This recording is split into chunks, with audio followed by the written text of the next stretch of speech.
নবম হিজরির ঘটনা। বিষ্ণু ইসলাম তাবুকের যুদ্ধে গেলেন। বিশ্বনবী তাবুকের ময়দানে আসছে শুই না কাফের মুশরিকের আন্ডা বাচ্চা সব দৌড়। কারণ বিশ্বনবী কোন যুদ্ধে গেলে বা কোন জায়গায় দাঁড়ালে ওনার ডানে বায়ে সামনে পেছনে 1 মাসের এরিয়ার মধ্যে যদি কোনো কাফের মুশরিক থাকে তাদের অন্তরের ভেতরে বিশ্বনবীর ব্যাপারে ভয় আর ধুকধুকানি তৈরি করে দেয় কে? বিশ্বনবী তাবুকের ময়দানে গেলেন। রোমান সাম্রাজ্যের খ্রিস্টান সৈনিকেরা যখন জানতে পারলো বিশ্বনবী এসেছে, সব সৈনিক নিয়ে দৌড়। আইজো দৌড়, কাইলো দৌড়, কই যুদ্ধের দরকার নাই, সব দৌড়। কোন যুদ্ধ ছাড়াই বিশ্বনবী জিতে গিয়েছে। কোন সুবহানাল্লাহ। বিশ্বনবী আল্লাহ শুকরিয়া করলেন। হঠাৎ বিশ্বনবী দেখলেন আকাশের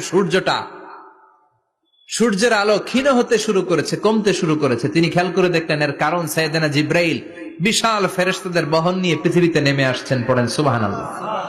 এসে বললেন, ইয়া রাসূলুল্লাহ, আমি 1,40,000 ফেরেশতা নিয়ে নেমে এসেছি। আপনি কি জানেন না, ঠিক একটু আগে মদিনাতে আপনার এক প্রিয় সাহাবা, তার নাম হচ্ছে মুআবিয়া ইবনে মুআবিয়া আল মুজানি, একটু আগে শেষ নিঃশ্বাস ত্যাগ করেছে। বিষ্ণু বললেন, ইন্না লিল্লাহি ওয়া ইন্না ইলাইহি রাজিউন। সাইয়েদনা জিব্রাইল বললেন, ও নবী, আপনি কি আপনার প্রাণের সাহাবীর জন্য গায়েবানা জানাজা পড়বেন না? বিষ্ণু বললেন, অবশ্যই পড়বো। গায়েবানা জানাজা চিনেন তো? এটা পড়া কিন্তু সুন্নাহ। সামনে লাশ নাই, কিন্তু আমি ইমাম, সবাই দাঁড়ালেন পেছনে, আল্লাহু আকবার 4টা তাকবীর দিয়ে আমরা নামাজ পড়লাম, মৃত ভাইয়ের জন্য দোয়া করলাম। এটার বলে গায়েবানা জানাজা। সুবহানাল্লাহ পড়েন। বিষ্ণু বললেন, অবশ্যই পড়ব।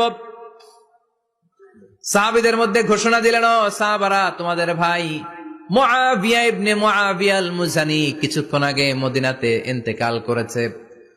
তোমাদের ভাইদের জন্য সবাই বাইরে বের হয়ে আসো, এই মাত্র আমরা এই মুহূর্তে আমরা গায়েবানা জানাজা পড়ব। বিশ্বনবী প্রথম কাতারে দাঁড়ালেন। হাজার হাজার সাহাবারা লাইন ধরে দাঁড়ালো। সাইয়েদনা জিব্রাইল 1,40,000 ফেরেশতা নিয়ে সাহাবাদের পেছনে 2টা লাইনে দাঁড়িয়ে গেলেন। প্রথম লাইনে 70,000, দ্বিতীয় লাইনে আরো 70,000, 1,40,000 ফেরেশতাদের বহর। আর সাহাবারা মিলে আল্লাহু আকবার বলে গায়েবানা জানাজা শুরু করলেন। নামাজ শেষ। বিশ্বনবী তো অবাক, ঘটনা কি? কোন সাহাবীর গায়েবানা জানাজায় তো ফেরেশতা নামে না আকাশের উপর থেকে। বিশ্বনবী জিজ্ঞেস করলেন, জিব্রাইল, কোন সাহাবীর গায়েবানা জানাজায় তোমরা আকাশ থেকে এত ফেরেশতার বহর নিয়ে নামো নাই? কি এমন আমল করেছে আমার মুআবিয়া? কি এমন ভালো গুণ ছিল, ভালো আমল ছিল, যার কারণে আরশের উপরে তার এত সম্মান, যার কারণে 1,40,000 ফেরেশতার বহর নিয়ে তোমরা দুনিয়াতে নেমে এসেছো? সাইয়েদনা জিব্রাইল বললেন, নবী, তেমন কোনো বড় আমল নয়, ছোট্ট একটা আমল, কিন্তু আমলটারে ভালোবেসেছে কে?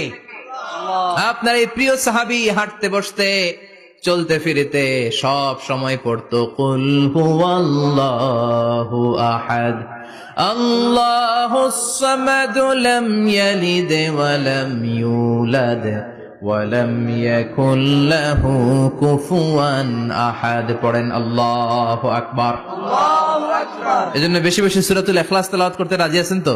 ইনশাআল্লাহ। মনে থাকবে?